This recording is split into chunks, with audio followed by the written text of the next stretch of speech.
The next speaking slot is chaired by Deputies Catherine Murphy and Richard Boyle Barrett. Deputy Murphy, 20 minutes. 20 minutes. Yeah. 20 minutes. It's very disappointing that the Minister is not here, but last night, and most of us were here last night to hear his contribution, but he stated that this was the most Right. Okay. But he said that this was to be the most comprehensive programme of local government reform ever taken in the history of the state. The same was said about the reforms of the late 1990s, which introduced county development boards, strategic policy committees and area committees. The fact that we're back making the same claim shows that the reform then was not radical enough. There's no doubt that there is certainly a reform package here. However, the question is, are they the right package of reforms? And will they bring about returning power to the people as they claim? Like many members of this House, I have some practical experience serving at both town and county council level, and in my case, in both was for over 20 years. My experience of both couldn't have been more different. The Minister referred to the often negative context of engagement between the citizen and local government, referring to a complaint or a payment for a service or a dependency-based role. That was what I experienced at county council level, but not at town council level, where there was a much more inclusive engagement with citizens and it was a much more positive experience. The town council I served on, which was the most recent one established, only 4 established in the history of the state, had very limited powers, but it made a critical impact on the social development and the physical appearance of the town. While the county council was a complex and complicated organ that the citizens found very difficult to understand and to navigate. It also delivered in the main hard services like water, wastewater, etc. that did not require citizen engagement unless something went wrong. One of the centrepieces of this legislation is the abolition of the 80 town councils. And while I would not argue for the retention of all town councils, for many, particularly the larger or the more effective ones, their abolition will make a huge difference and will be noticed almost immediately. The Minister established a working group chaired by Father Sean Healy that will consider a stronger role for the citizen. Indeed, you would do worse than to take one of the functioning town councils and use that as a case study. If political reform is to bear fruit, I believe we need to look at a whole set of political institutions rather than a piecemeal approach. And in that we should work to our strengths as a people. As a people, we've been capable of designing and building great organisations and institutions, and I've said this before, such as the GAA, the Credit Union Movement, the Tidy Towns Association, the CARES Association and so on. All were responsive to need and capture the values of solidarity, volunteerism and care. Each also functions within a defined geographic space that people identify with. And just imagine if we were to build those elements into a reformed local government system, a system that is designed in a way that allows the kind of flexibility to foster initiative that is obvious at local level, rather than the sterile institutions that often stifle that flexibility. A system that works in harmony with people rather than grates against them. That is a community rather than institution focused reform. Such institutions, if they are to be successful, will foster a culture that is outwardly focused rather than process driven. Some elements of the reform thinking in putting people first are about achieving a town or municipal focus. And while there is universal cover achieved in the reform proposal, what has not occurred is that these municipalities will exist as independent entities. It seems to me that there continues to be a resistance to cutting the umbilical cord between the department, the minister and the county council, and while the county manager position will be changed to that of a CEO, the all-powerful County Managers Association, or CEOs Association, will continue to exist and will continue to be the primary connection between the councils and the Customs House. The bill is littered with lines like the Minister specifies by order, the Minister shall issue guidelines, highlighting the unhealthy centralisation in evidence. Without dealing with that, we will continue to clutter national politics with things that more properly should be done at local level. I fully understand that cannot be achieved overnight, and the stated intention is to make a start with some functions, but to further devolve functions and power over time.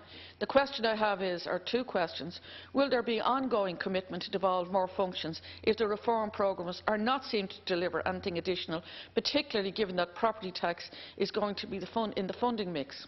And if further functions are allocated to local government from other departments, will they bear the costs, or will local government bear the costs?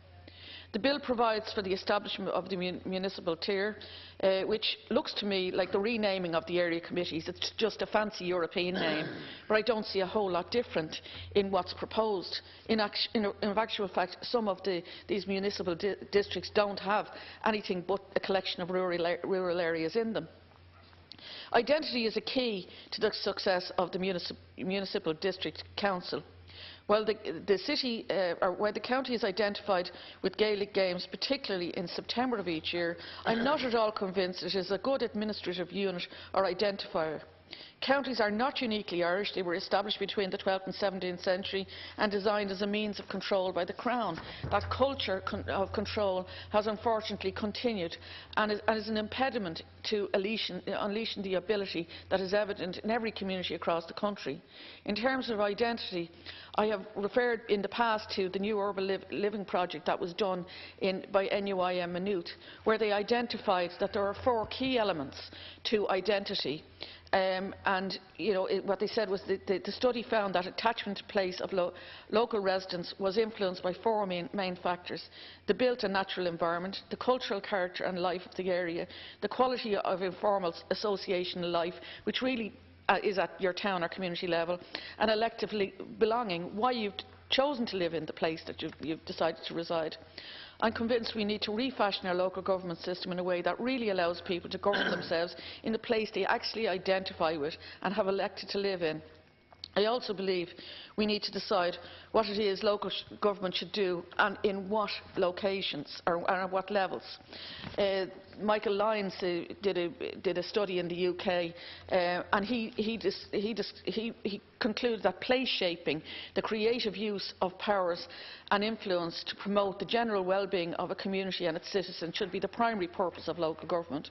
When we think of community, we tend to think of a much lower level than the county level.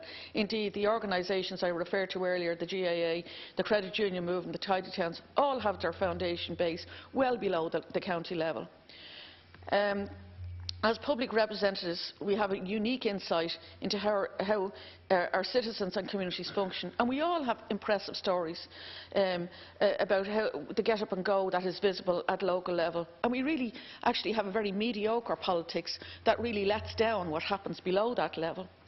The paradox in putting people first is that it acknowledges the role that county government plays as an inherent part of Irish identity, but according to Sean O'Riordan, who did the critique for the AMAI, and I quote, "In one of the most radical proposals in regard to public service reform generally, the focus of local government is towards the municipal level. My big concern is that the focus is towards the municipal, but the identity and the resources are at county level. I hope I'm proved wrong, but it's really the opposite of what is required and what is set out in putting people first. If you want to see where the real power lies, it's important to see how the budget will be handled." For example, Part 8, the CEO of the County and City Council shall consult the municipal district members. The words "shall consult" could mean absolutely anything. It certainly shows that the municipal districts will not be autonomous. Another possible clue is in the schedule of municipal district works provided for in section 103A. following the, and I quote, following the adoption of the local authority budget schedule, a schedule of proposed works of maintenance and repair to be carried out during the financial year of each municipal district shall be prepared under the direction of the Chief Executive, having regard to the availability of resources. It simply deals with hard services like roads and footpaths, lights and things like that. The role of the Town Council in community building appear to be absent. The Minister's vision, as outlined last night in his opening statement, talked about the new reserve functions for municipal districts, but her further sting in the tail is that he states that they will have a role in making charges on amenities, facilities or other services provided by the local authority within the district. These community charges were a power under the previous legislation, and even during the Celtic Tiger years they were never imposed. They would be additional to property tax, and every one of us know they're not going to happen. The bill proposes local community development committee. It seems that there is generally to be one per county, except where the minister allows more.